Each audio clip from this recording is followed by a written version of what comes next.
السلام علیکم، نمسکار، ست سری اکال اینڈ گڈ ایوننگ. میں ہوں آرزو کاظمی اور آپ ہمیشہ کی طرح سے دیکھ رہے ہیں پوائنٹ آف ویو. ہمارے ساتھ ہیں جی وسیم الطاف صاحب. بہت شکریہ سر کہ آج آپ آئے. تھینک یو سو مچ. بہت مہربانی جی انوائٹ کرنے کے لیے. سر پاکستان کو ویسے تو بہت بار کئی لوگ کہتے ہیں، ہم خود بھی کہتے ہیں ایجوکیشن سسٹم کو لے کر کے وہ ٹھیک نہیں ہے، اس کو ٹھیک کرنا چاہیے. اور کئی جگہ امپورٹنٹ قسم کی جو سمٹ کی جاتی ہیں، جیسے اس وقت آرٹیفیشل انٹیلیجنس کو لے کر فرانس میں کی گئی، تقریباً 100 کنٹریز کو کہا جا رہا ہے کہ انہوں نے انوائٹ کیا، پاکستان کا نام اس میں شامل نہیں ہے. ایسا کیا ہم سے ہو گیا ہے، غلطی ہو گئی ہے، یا سمجھیں کہ فورن پالیسی کمزور ہے، یا کس چیز میں پاکستان پیچھے رہ گیا ہے کہ اس طرح کی سمٹس میں پاکستان کو انوائٹ نہیں کیا جاتا؟ دیکھیے اس کی میرا خیال ہے 2-3 وجوہات ہو سکتی ہیں. ایک تو یہ ہے کہ ان کنٹریز کو انوائٹ کیا گیا ہے کی ایک جنہوں نے کوئی انیشیٹو لیا ہوا ہے اے آئی میں، جن کا ایک اسٹیبلشڈ اے آئی انیشیٹو موجود ہے. پاکستان کا تو کہیں پہ کوئی رول نہیں ہے اس میں کوئی ایز سچ، پہلی بات. دوسرا جو تھیم ہے وہ ہے اوپن اینڈ پبلک اے آئی. اب بات یہ ہے کہ ہمارے ہاں تو نہ کوئی چیز اوپن ہے نہ پبلک ہے، ہر چیز جو ہے سیکریٹو ہے. انٹرنیٹ بند ہو جاتا ہے، انٹرنیٹ سلو ڈاؤن ہو جاتا ہے، سمجھ نہیں آتی. کوئی کچھ کہتا ہے، کوئی کہتا ہے شارک مچھلی نے کاٹ لیا ہے، کوئی کہتا ہے جی کہ بہت زیادہ لوگ چونکہ استعمال کر رہے ہیں اس لیے سپیڈ کم ہو گئی ہے. پھر کہیں فائر وال کا ذکر آ جاتا ہے، کہیں پہ کوئی اور بہت سے ایشوز ہائی لائٹ ہونے لگتے ہیں، کھل کے کوئی بات نہیں کرتا. تو اس کا جو مین تھیم ہے وہ ہے اوپن اینڈ پبلک اے آئی. تو ہمارے ہاں نہ تو کوئی چیز اوپن ہے نہ پبلک ہے، سیکرٹلی سب کچھ ہوتا ہے. لہٰذا ایک ہی وجہ بھی ہو سکتی ہے. اچھا، تیسری وجہ یہ ہو سکتی ہے جیسے کہ American vice president J D Vance نے یہ کہا ہے کہ اے آئی پہ ہم نے نظر رکھنی ہے کہ اتھارٹیرین ریجیمز جو ہیں وہ اس کا غلط استعمال نہ کریں. تو اب فار آل پریکٹیکل پرپزز ہمارے ہاں ایک اتھارٹیرین رجیم ہے. آپ مانیں یا نہ مانیں، اتھارٹیرین رجیم موجود ہے. ایک ایسی رجیم جس نے کہ پی کا آرڈیننس انفورس کیا ہے، جس کے تحت کسی بھی شخص کو اپنی رائے کے اظہار کے جرم کے نتیجے میں گرفتار کیا جا سکتا ہے، 3 سال کے لیے سزا دی جا سکتی ہے، 20 لاکھ روپے جرمانہ کیا جا سکتا ہے. تو میرا خیال ہے کہ جہاں پہ نہ کوئی چیز اوپن ہو نہ کوئی چیز پبلک ہو، نہ آپ کا کوئی آرٹیفیشل انٹیلیجنس میں کوئی اسٹیبلشڈ انیشیٹو ہو، اور آپ ایک اتھارٹیرین رجیم ہو، وہاں پہ آپ کو دنیا کیوں انوائٹ کرے گی؟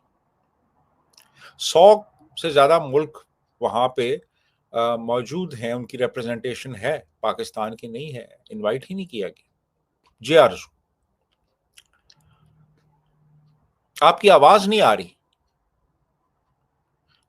آواز نہیں آ رہی. سر اب آ رہی ہے؟ سر ہمیں اس سے نقصان کیا ہوا؟ اس لیے کہ فائدہ تو اوبیسلی ہمارا کوئی نہیں ہوا، لیکن اس طرح کے ایونٹس میں، اس طرح کے سمٹ میں جب پاکستان جیسی کنٹری کو شامل نہیں کیا جاتا تو آپ کے خیال سے اس میں ہمیں نقصان کیا ہوتا ہے؟ دیکھیے یہ ایک کہہ لیں کہ ایک انڈیکیشن ہے اس چیز کی کہ جو گلوبل ٹرینڈز ہیں اور جو گلوبل ڈیولپمنٹس ہو رہی ہیں، ہمیں اس سے علیحدہ کر دیا گیا ہے. ہمیں اس لائق نہیں سمجھا جا رہا کہ ہم بھی ان انٹرنیشنل جو فورم ہیں ان میں شامل ہوں، ہماری بھی کوئی ان پٹ ہو، ہمارا بھی کوئی رول ہو. تو میرا خیال ہے کہ یہ ایک ہمیں ایک آئی اوپنر بھی ہے ہمارے لیے کہ یار دنیا کہاں جا رہی ہے، کس طرف جا رہی ہے. آرٹیفیشل انٹیلیجنس کا دورہ ہے اور ہر شعبے میں اس کا استعمال ہے، اور دنیا اس کے اوپر ایک انٹرنیشنل ایک سمٹ کر رہی ہے، ڈسکشنز ہو رہی ہیں کہ اس کا ہم نے آئندہ اس کی کیا امپلیکیشنز ہوں گی، اس کی بزنس پہ کیا امپلیکیشنز ہوں گی، انوویشن پہ کیا ہوں گی، کلچر پہ کیا ہوں گی. اور جو ورک ہے